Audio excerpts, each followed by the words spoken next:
so near yet so far. That's what the inmates used to say when they would look across the ocean, the bay, and see San Francisco, some of them wondering if they'd ever make it.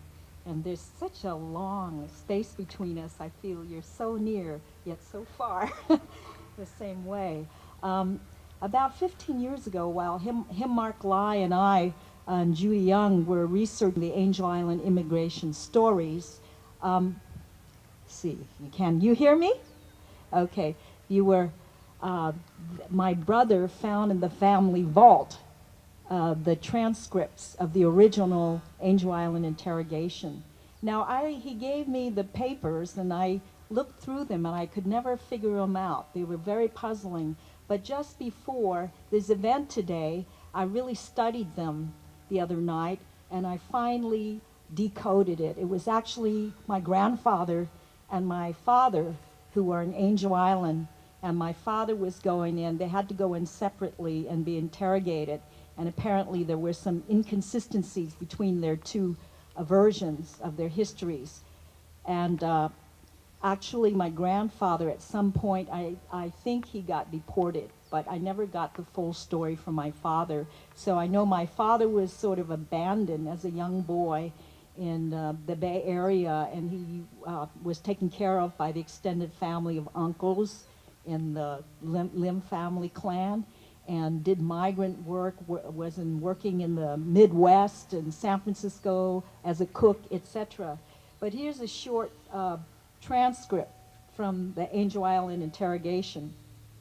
Question: did you make any trips away from home while you were in China this time?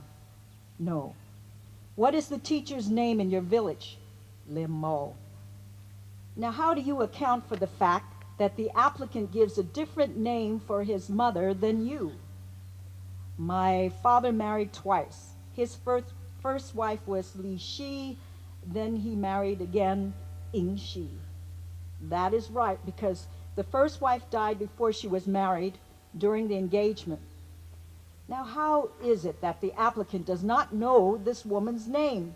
How would he know someone he had never ever seen, while this woman died when he was 9 years old? Ah, because some people call her Li Shi and some people call her Ying Shi. That is not so, because it is an entirely different family.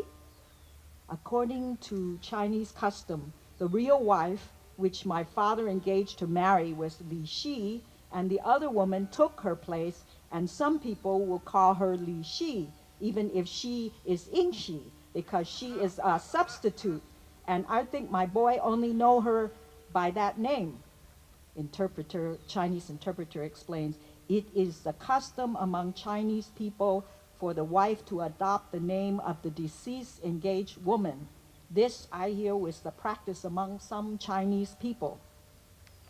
The applicant in this case gives a different birth date for himself than you do.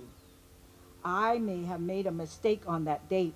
I don't quite remember the exact date. You fellows have been together a year and a half and you don't remember? We never speak about these things in our way. Yet you said your wife gave you the birth date, and it is different from what you testified to before. Your boy says he got the birth date from your wife, and it is different from what you've got. There are some stupid people. So I don't know how that, I don't think that was favorably resolved, actually, sadly, for my grandfather and my father. The ship I came on was a hand that gripped the air and foam, a hand that slipped through time, lifting me into a web of dreams, a wilderness of ghosts. The ship I came on was a wheel, spinning, spinning into space. Voices trapped inside the golden throats of birds. Wolves howled before the dying sun, and feathered serpents circled turquoise waters, breathing red flames into my heart. Their wings burst forth with insistent life, but I didn't hear their song. I only heard the lapping of the waters and the clack, clack, clacking of stones. My young heart froze, silent as a bird. My tender heart shut like a valve, my angry heart closed like a lock. Inside my fist, my heart burned to ash upon that sea that carried me.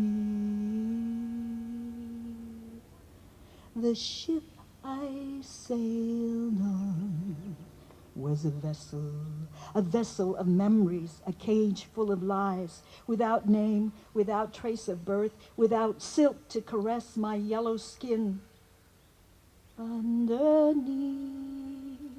that sea which buried me with time.